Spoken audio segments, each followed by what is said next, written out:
Welcome to easy class by മൂസിയിലേക്ക് എല്ലാവർക്കും സ്വാഗതം. ഇന്ന് നോക്കുന്നത് 10ാം ക്ലാസ്സിൻ്റെ മലയാളമാണ്, കേരള പാഠാവലി. അപ്പോൾ എല്ലാവർക്കും ക്ലാസ്സിലേക്ക് സ്വാഗതം. അപ്പോൾ ക്ലാസ് തുടങ്ങുന്നതിൻ്റെ മുമ്പ് നമുക്ക് പാഠഭാഗങ്ങളൊക്കെ നോക്കല്ലേ. അപ്പോൾ കേരള പാഠാവലിയിൽ നമുക്ക് പഠിക്കാനുള്ള ആദ്യത്തെ യൂണിറ്റാണ് ഭാഷ പൂത്തും സംസ്കാരം തളിർത്തും. അപ്പോൾ ഈ ഒരു യൂണിറ്റിൽ 3 ചാപ്റ്ററാണ് വരുന്നത്. അപ്പോൾ ഒന്നാമത്തേത് കഥ കളത്തി മോഹനം, ഒരു കവിതയാണ്. പിന്നെ രണ്ടാമത്തെ സ്വാതന്ത്ര്യത്തിൻ്റെ ചിറകുകൾ, അതൊരു നളചരിതമാണ്, ആട്ടക്കഥയാണ്. അപ്പോൾ മൂന്നാമത്തേതാണ് അപ്പോൾ മാതൃഭാഷ നമ്മുടെ ഉള്ളിൽ ഒഴുകുന്ന ജീവനദി. അപ്പോൾ ഇത് ഒരു ലേഖനമാണ്. അപ്പോൾ ഈ 3 ചാപ്റ്ററാണ് നമുക്ക് ഈ യൂണിറ്റിൽ മെയിനായിക്കൊണ്ട് പഠിക്കാനുള്ളത്. ഇനി പാഠഭാഗത്തിലേക്ക് പോകാം. അപ്പോൾ ഭാഷ പൂത്തും സംസ്കാരം തളിർത്തും.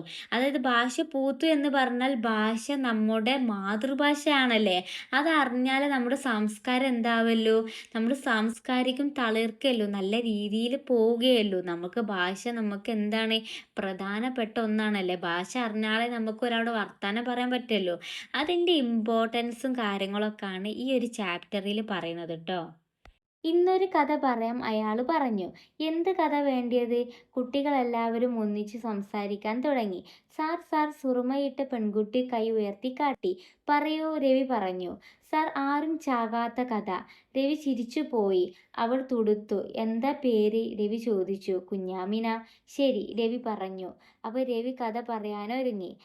അപ്പോൾ ONV എഴുതിയ ഖസാക്കിൻ്റെ ഇതിഹാസം എന്ന നോവലിന് എടുത്ത വരികളാട്ടോ നമ്മളിപ്പോൾ വായിച്ചത്. ഇനി ഈ ഒരു വരികളുടെ അടിയിൽ തന്നെ ഒരു ചോദ്യം കൊടുത്തിട്ടുണ്ട്.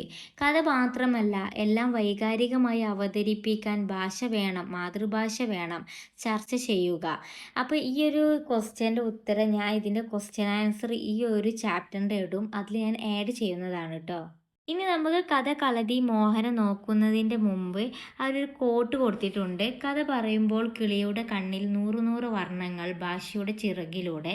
അപ്പോൾ ഇതിൻ്റെ ആശയം അല്ലെങ്കിൽ ഇത് ഉദ്ദേശിക്കുന്നത്, നമ്മളൊരു കഥ പറയുമ്പോൾ അപ്പോൾ കിളിയുടെ കണ്ണിൽ നിന്നും ഭാഷയാവുന്ന ചിറകിലും നൂറ് നൂറ് വർണ്ണങ്ങൾ വരുന്നുവെന്നാണ് ഈ ഒരു കോട്ടിനെ കൊണ്ട് ഉദ്ദേശിക്കുന്നത്. അതായത് ഭാഷൻ്റെ പ്രാധാന്യത്തെ പറ്റിയാണ് ഈ കിളി ഇവിടെ പരാമർശിക്കുന്നത് കേട്ടോ. കഥ കളതി മോഹനം ഇത് രചിച്ചിരിക്കുന്ന എഴുത്തച്ഛനാണ് കേട്ടോ.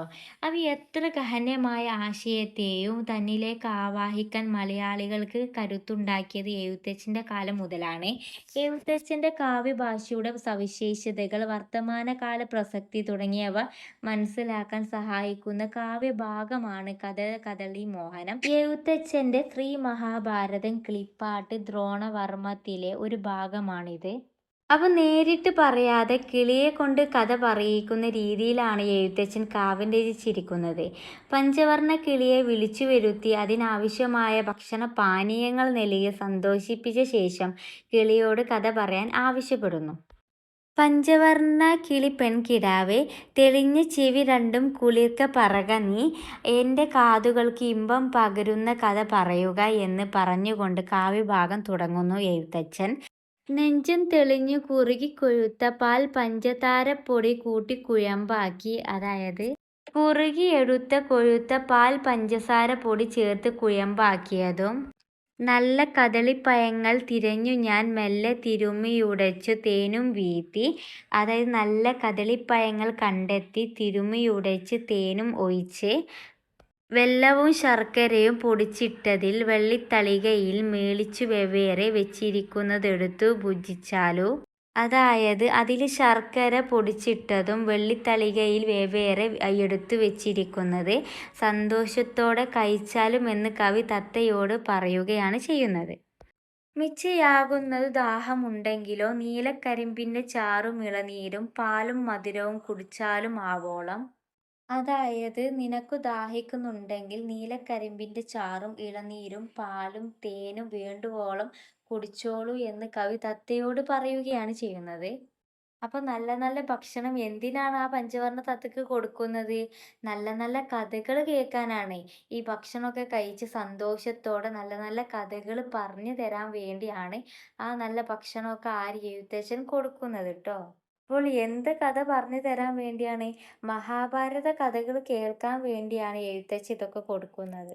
പിന്നെ അതേപോലെ തന്നെ ഈ ഒരു കവിതയ്ക്ക് 2 ഭാഗങ്ങളുണ്ട്. അതിൽ ഒന്നാമത്തെ ഭാഗത്തിൽ ഈ ഒരു കവി കാര്യങ്ങളൊക്കെ ഈ ഒരു തത്തയ്ക്ക് പറഞ്ഞു കൊടുക്കുകയാണ് ചെയ്യുന്നത്. രണ്ടാമത്തെ ഭാഗത്തിൽ ഈ ഒരു തത്ത അല്ലെങ്കിൽ പഞ്ചവർണ്ണ കിളി കാര്യങ്ങളൊക്കെ മറുപടി കൊടുക്കുകയാണ് ചെയ്യുന്നത്. ഇനി നമുക്ക് രണ്ടാമത്തെ ഭാഗത്തിലേക്ക് പോകാം. ഭീഷ്മസമാനരി വിഹാത്തിനു ഭീഷ്മർ സയനത്തിന്മേൽ വീണരെ തോറ്റ സുയോധന നദികളാക്കിയ 100 പേരെന്തുന്നു ചെയ്തു ചൊല്ലു നീ. അതായത് തത്തനോട് പറയുകയാണ്. അപ്പോൾ ശത്രു സമൂഹത്തിന് പേടി സ്വപ്നമായ അതിശക്തനായ ഭീഷ്മർ ശരശയ്യയിലായപ്പോൾ തോറ്റുപോയ സുര്യോധനനും മറ്റു കൗരവരും എന്താണ് ചെയ്തതെന്ന് കിളിയെ നീ പറയുക. അല്ലെങ്കിൽ കിളിയോട് ചോദിക്കുകയാണ് ചെയ്യുന്നത്. ഇനി അടുത്ത വരി നോക്കാം. ചൊല്ലുവാനാവാതില്ലെങ്കിലും ഒട്ടിട്ടു ചൊല്ലുന്നത് തുണ്ടു കനക്കെ ചുരുക്കി ഞാൻ. അതായത് മുഴുവൻ പറയാൻ സാധിച്ചില്ലെങ്കിലും കുറച്ചൊക്കെ ഞാൻ ചുരുക്കി പറയാം എന്ന് പറഞ്ഞ് കിളി കഥ പറയാൻ തുടങ്ങുകയാണ്. ഇനി അടുത്ത വരിയാണ്. വൻപനാം കർണനോടാശു സുയോധന വൻപോടു സേനാപതിയാകാൻ നീയെന്നാൻ.